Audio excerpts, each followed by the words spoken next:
Hey guys, I'm the Berk and I do things, and today's video is going to be a video that I started a month or two ago where I called it a Storytime Roulette. I have like an ongoing note in my phone where I just like add random stories about my life as I recall them, and in this video I do a full face makeup and I let a number generator just like choose a random story and I tell you throughout the video. Some of them are very short, some of them are a little longer. I have no idea what I'm going to talk about in this video. It could be very funny, it could be very embarrassing, I have no idea. But all the makeup I will be using today will be linked in the description box down below if you're wondering what I'm using. Anything that is an affiliated link will be marked with an asterisk, and other than that, let's just get into this Storytime Roulette. Let's go. Okay, so I do have 55 stories currently sitting in the note, so we are starting with story number 21. Oh my gosh, this one's called My First Pair of Glasses. You know, the sad part about this is I don't actually have a photograph of my first pair of glasses, but when I was in 4th grade, I straight up failed my eye exam that they give you in school. So I had to go to the eye doctor, and I honestly didn't know I couldn't see. I had no idea that like people could like see things from far away. So I actually have no idea how long I couldn't see, but I guess they test you every year. So it's probably somewhere between 3rd and 4th grade I really started declining. And at this point I wasn't like as bad as I am today. I didn't start wearing glasses full time until like 7th grade. And then I think the summer before 9th grade, I switched to contacts. But my first pair of glasses, I don't know if immature for my age is the right word, but I definitely was. I wasn't old for my age at the ripe old age of 10. And when I had the time at the doctor's office to pick out my glasses, I wanted the cartoon glasses. Specifically, these ones were Bugs Bunny eyeglasses. This is why I wish I had a picture of it. So you know how like glasses, there's like the glasses, and there's like a little piece here that connects to the legs. Can we call these legs? Anyway, the piece right here on the sides were 2 little Bugs Bunnies. And then the piece that went back and around my ears were his legs and feet. I had those glasses all the way up until 7th grade when I finally felt like enough was enough and I needed just plain regular glasses. Oh yeah, my first pair of corrective lenses had big bunny legs wrapping around my ears. So isn't that special? See, some stories are very, very short. Let's see what the next story is gonna be. Number 53, okay. I think if I say what this story is called, it will give it away. So we'll just start from the beginning.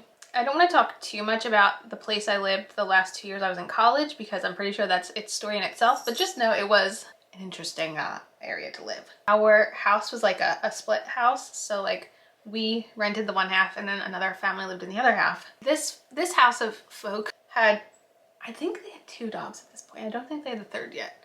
They either had 2 or 3 dogs at this point. 2 of them were, we'll just pretend they had the 3, because 2 of them were pit bulls, but one of them, I don't even know what this little dog was. It must have been some sort of like hound, beagle, small, chunky little thing. What I know is her name was Gabby. I know she was blind, so she couldn't see because she was very old.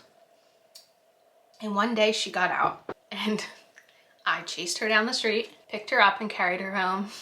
I can only assume this event is what led to the further events of this story because I don't know. So I carried her home, like full on like bear hug, because this dog, she was thick. Like I couldn't just like carry her like that. Like I had to like bear hug this dog to carry her. So not long after I carried Gabby home, I started to get pretty itchy, like painfully itchy, like can't sleep at night itchy. Me and my roommates all thought she gave me fleas, but we weren't seeing fleas anywhere. And this went on for a long time. Like I was in agony to the point where like I couldn't sleep at night because my body was so itchy. Now my mom said, I think you have insert correct diagnosis. But I was like, no, I don't think so. So after weeks of incessant itching and terrible pain, and like, I mean, I was scratching myself to the point where I was bleeding. That's how itchy I was. And it was on my face. It was on my arms. It was the most on my arms, hands. I think it was on my legs a little. I don't know. I couldn't stand it. I can't remember if it was on my stomach. It must have been on my stomach. Regardless, it got to the point where I had to go to the doctor. And I had to go home to go to the doctor. So I went home and like, I went to college like an hour away. Like it was not like a quick turnaround, like going home to go to the doctor. So I went to the doctor and I forget what they said it was. Whatever they said it was, they were like, oh, we can just give you like a steroid or something for whatever it is. And they gave me a steroid and guess what? It didn't go away. And then someone was like, well, what if it's bed bugs? And I was like pretty convinced that you could see bed bugs. And I like didn't see bed bugs anywhere. And I was like looking at what bed bugs look like and I was like, there's definitely none of that in this house. The next thing I did was look up what my mom said I had. And I nearly died because it was when I immediately realized I had scabies. And the way I knew was because one of the things they said is they leave these like, I don't want to gross anyone out. They leave like these little specific marks on your hands. And I looked at my hands and I realized I had these things on my hands. And it was like, it gets the itchiest at night. It doesn't get on your face. Like it only gets like neck down. Like all these things were checking off my list that I had scabies. And my mom had been right from the beginning. So it was not fleas. It was not something that could be cured with a steroid. It was scabies. And I was at this point pissed because I had gone to the doctor and I wasn't driving an hour back to the doctor to self-diagnose myself. So I called this doctor's office and I remember I was not happy because first of all, I'm realizing I have scabies. So why would I be happy? But I called them and I'm like, hi, I live an hour away. I've already been seen for this issue and I already know that I have scabies. So I'm gonna need you to send me a prescription up here to one of the local pharmacies and I'll get it here. They seemed a little concerned, but I was like, I'm 3000% sure that I have scabies. Like this isn't even like a, oh, I think I might, like I was like beyond convinced based on everything I read. So basically with scabies, what you need to do is you need to suffocate them, which is like, ugh. But the way you do this is you slather this lotion across your entire body so they cannot breathe. Trust me, I know how disgusting this sounds. Oh, and it gets worse because scabies are so contagious. So like, I might not have even got it from the dog. I could have got it from like going out to a bar one night and like rubbing arms, walking past somebody. Like that's how contagious it is. It's just about like contact. And it's typically an STD to my knowledge. Like a lot of times it's transmitted sexually, but that's not what happened in this scenario. So this is where it gets really embarrassing. Scabies is not a disease. Well, I guess it's not a disease. It's not a thing where you can like quietly recover and just like have your humiliation on your own. Any human that has been in contact with you and anyone who's been in contact with those people that have been in contact with you like down the line need to also be treated for scabies. I went to college and lived in like a house with people and we always had people over and always had people sleeping over. So I had to mass text everyone, you might have scabies. You need to get this prescription to make sure you don't have them. And then those people had to also tell anyone that they had had contact with down the line because of me. Patient zero over here. Still to this day, I don't actually know if I got it from like a random person or the dog or anything, but it was so embarrassing. And like, you kind of have to like clean every surface in your house, but anything that's like a soft surface, like a sofa or like anything that's like a material that you would wear, like we had to like bag up pillows and stuff and you have to like bag everything up and like put it away into storage temporarily. So like if anything is still left on there, it can die because otherwise you're just gonna reinfect yourself. Even if you get rid of it, like you're just gonna reinfect yourself. It was a nightmare. Now let me tell you that that medicine, it worked well. I did wind up giving it to people. My dad got scabies. I gave my dad scabies. I gave my dad technically an STD, isn't that special? My one roommate had some itchy spots. I think a couple of friends who had like visited had got some itchy spots. It was just like humiliating. And it's funny because like, I think because I went through this entire experience, I never was really embarrassed that I had scabies because like literally I had to mass text people that they could have scabies from me and that they had to go deal with it. So after having to do that, it's kind of like no shame left in my game. And I remember talking to someone that I worked with about my experience and they literally said, oh my God, I got scabies once and I have been so embarrassed. My husband doesn't even know I had scabies once. And I was like, whoa. Meanwhile, I'm over here like, yep, I might have gotten it from a dog. Blind dog walking down the street, just rescuing animals over here. So yeah, that's the story about the time I got scabies. I was 22 or 23 when it happened. It was definitely my last year of college, I want to say, because I remember my roommate Veronica and I think we were the only ones who were home that weekend of the having to slather our bodies, and we didn't sleep in our own beds. We slept on our dining room floor, like just in blankets. And I remember she made me watch Criminal Minds for the first time, and I was a wuss back then, and I'm pretty sure it scared the crap out of me because this is like way before I was watching the crap that I watch these days. And I mean, I've probably seen most episodes of Criminal Minds at this point, but back then I was a wimp and she was scaring the bejesus out of me. But yes, in conclusion, I gave my dad an STD. Good stuff. Let's do another story. Number 7. Oh. I'm pretty sure this, yeah, okay, so in the last video, if you caught the last one, I told you the story about how I went to Italy and I tried to order my first drink and I couldn't like pronounce any drink names and it was really embarrassing. This is the story about the actual trip.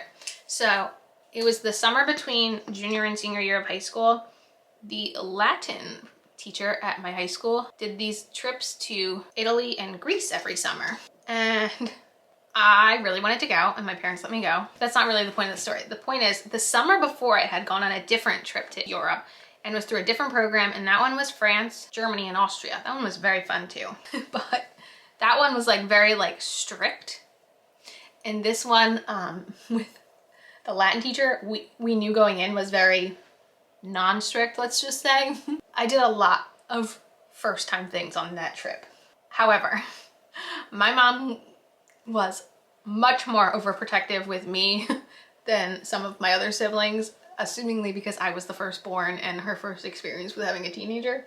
So like looking back, it's very funny. But like she had like messaged the teacher like not to like let me drink alcohol and all this stuff, and he might not have listened to her. And overall, it was a great experience. Like going on that trip was probably one of the highlights of my teenage years. But I also did a lot of really stupid stuff on that trip too. Which some of those stories might be stories I have listed here, so I don't want to get too into it. But we all kind of knew that this teacher was like, I want to say avant-garde. To be completely honest, he was the school's Latin teacher. And I don't think Latin teachers come very plentiful, so to speak. So I think when it comes to hiring a Latin teacher, it's like, you get what you get. And I mean, I thought he was funny, but he also was like funny, inappropriate funny, which, you know, to a teenager, somebody who's inappropriately funny around you is like not very common, especially when it comes to adults. So like we all thought he was a hoot. And like he brought his like kid on the trip, and I was like, me and my friend were like babysitting his kid all the time for him on this trip. It was all fun and dandy and we had a great time, and I definitely went a little wild, but like for me, wild wasn't like other people wild, like the people who were getting alcohol poisoning on this trip. That was not me. So I never took Latin. So a lot of the Latin went over and above my head, but I just went because I wanted to go. And honestly, it was so amazing. Like I would love to go back sometime because I swear that trip is the best food I've ever had in my life. Both in Italy and in Greece, like just like that Mediterranean food, it's just so good. Just like the thought of like doing a European trip though is very daunting. Maybe once I'm an old person, I'll go again. But regardless, the point is, I went, I had a great time. My parents knew he didn't listen to anything that they said and that I was like a wild, again, I say wild child, like I really wasn't that wild for a 17-year-old girl. I probably was honestly normal. Regardless, my brother, who is 4.5 years younger than me, when he got to high school, he wound up taking Latin, and he had this teacher, and him and this teacher had like a very close bond, and he went on the trip and he was probably just as wild as me, honestly. So it's not like my parents never trusted this guy to take one of their kids again, because my brother literally went. However, I kind of always knew that he was like I said, like a little inappropriate. And it was very well known that after this one girl graduated, like she moved in with him and they lived together. And my camera's overheating, so now I need to pause for the big conclusion of this story. Well, I wonder how many times that's gonna happen in this video. It takes forever to film this, but so it was very well known that this girl that was in Scott's grade, so Scott is 1 grade younger than me from high school, that she lived with him for quite a while. And basically, oh God, was it must have been 2018. 2018, my mom sent me a screenshot of a letter that was sent home to parents saying that he had been caught in an inappropriate relationship with one of his current students, that he basically was like arrested and fired and all this stuff. I mean, I don't think any of us could say we were surprised. I mean, it's weird to think about, but like I literally traveled abroad with a now convicted. Isn't that crazy? To be fair though, I feel like there were tons of like skeevy teachers though when I was in high school. Like there's one gym teacher who comes to mind very clearly. I mean, I know there was a history teacher who was very creepy. I just feel like there are so many skeevy dudes out there. And one of like the weirder things, you can call it weirder, I don't know, but I like remember one night we were out. The last place we stayed on this trip was an island called Aegina, and it was a very pretty island, and basically like you could just walk the whole length of the island. And I remember we went out to dinner one night, and I remember like I wore like this black and white striped dress with like these like fake pearls because that was what I chose to wear. And I remember like he told me how like beautiful I looked. I remember thinking it was such a compliment, but now I'm just like, was it a compliment? Or was it super creepy? So yeah, let's go on to the next story. Next we have 27. Oh, this one might take us through the rest of this video. Okay, so I'm pretty sure in the last video we talked about the car I drove in high school, but if not, here's a reminder. It was a wood paneled station wagon. I'm pretty sure it was a 1993 wood paneled station wagon. It was not a quiet car. It was not a gentle car. It was a lot. And one day I was in first period. This was senior year. And in first period, I had AP history. And I remember my history teacher got a phone call and he picked it up and he said, "Rachel, they want to talk to you in the office." And this was senior year of high school, and I had gone 12 years without ever being called to the office. And I was like, I have no idea what I could be in trouble for right now. Like, I couldn't even think of anything that I had remotely done that could have gotten me in trouble. I wasn't in trouble.